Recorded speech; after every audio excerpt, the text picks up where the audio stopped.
Hey everybody, welcome to another episode from Carl's Cycle Supply. I'm Brittney Olsen, here with you to tell you that knuckleheads are still available at estate sales if you look closely enough. You know how many swap meets I've gone to where I've heard stories of guys finding knuckleheads in the field or under the barn or at a barn, in the estate sale, at an auction? Well, I myself feel so happy and excited to share with you guys that they are still out there. You just have to look hard for them. So last week I had bid on a bunch of bicycles, a motorized bicycle. I had bid on a lot of bicycle parts and scooter parts, and there were some old Harley parts in the scooter parts. So I was pretty excited. I was on a roll. I love estate sales. I love auctions, I love thrifting, I love swap meets, flea markets, you name it. I love that stuff. I've always loved going to the type of event. The very first summer Matt and I dated, we went to Wasion and Davenport and the Viking chapter meet. And it's just something I've always done since I was a little girl with my dad and grandpa.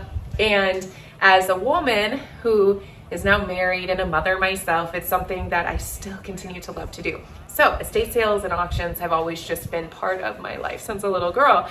And this was the very first time I was able to buy a full disassembled motorcycle from an estate sale. From what we gathered, the bike was disassembled between the 70s and 90s. And he had started to rebuild the bike and he had got some stuff re-chromed. But yeah, you know, for the most part, I believe it's like 99% of this bike is here. The second highest bidder was a local guy. So when we won the bike, Matt, our friend Mike Amaducci, and Locke had left overnight to go to pick up the bike. And I got a call from the office saying, "It says you're from South Dakota. Are you going to be here to pick it up?" And as soon as we won, my husband was on the way.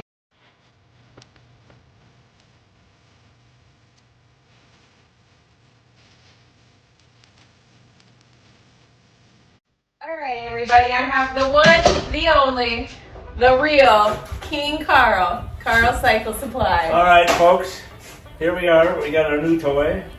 Brittney found it online.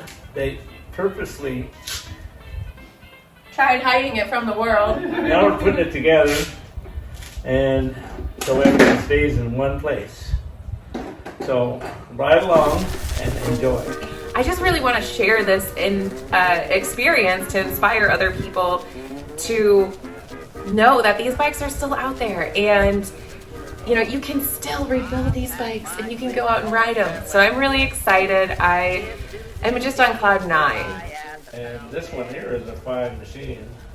It's got a lot of potential. Brittney's going to buy it from me for a huge profit and enjoy it. I'm gonna ride the heck out of it.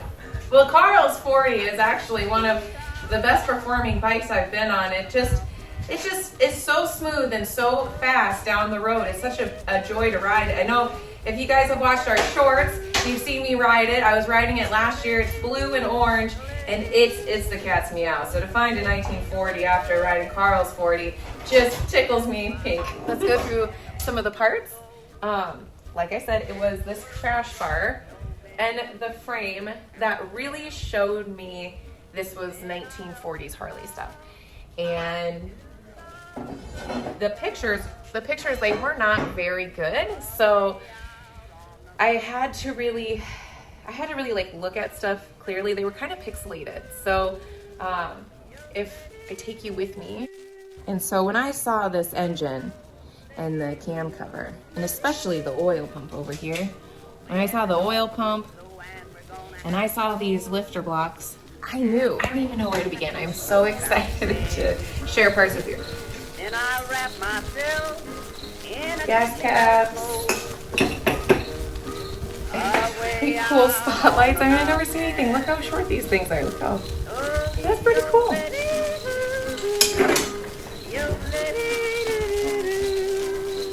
22 tooth. Other tank. Speedo cable. the nicest speedo, although it is not the correct speedo for. It's not the correct speedo for this year. But if you flip it over on the back, has a stamp here. It says P4, which means that this speedometer was made in 1946, and 4 represents April. So this is a 46 speedometer. I need to get one for a 40. I think that these 41 to 46, I believe. Anyways, but it's the correct one for a knucklehead. It's a 509. So came with these killer wartime era, just beautiful. Original parts. I think this is for a pan head. That's okay. It's chrome. It was a chrome bike. Inner and outer primary. And the cover. It's just so cool. Just good stuff. The fenders are just amazing, and these great Hollywood bars. These are so cool. I have this like headlight cover. I don't want to drop this. I just want to show it. That's so cool.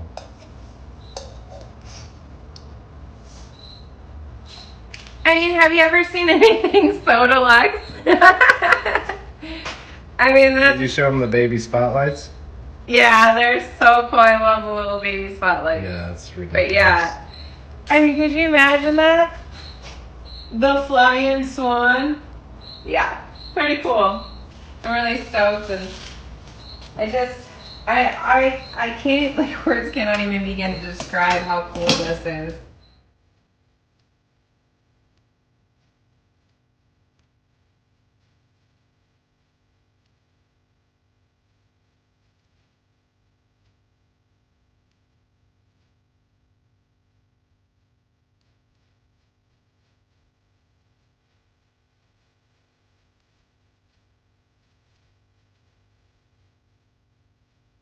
Okay. Do I Okay. tell them what you told me before So- I found it? So she found a bunch of bicycle stuff and a few motorcycle things on the internet. And she was searching on her phone, and I says, we can't afford to save any more money. Just like I told her mother-in-law for 40 years. Anyway, don't buy stuff on sale. Just save money and buy knucklehead parts. And what did I do? I went and found knucklehead parts. Well, she's a lucky girl. She's got me for a father-in-law and my son for a husband. I know, that's so funny because I was saying that. I was like, I really wouldn't have been able to make this happen if it wasn't for my support team, my husband and my father-in-law and Bob and Mike. I know, yeah, oh my gosh. It's all fun over here at Carl's Cycle Supply.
On behalf of the Olsen family and Carl Cycle Supply, thanks for watching. If you love old motorcycles and would love to follow along on our antique motorcycle restoration and adventures, please hit the like and subscribe.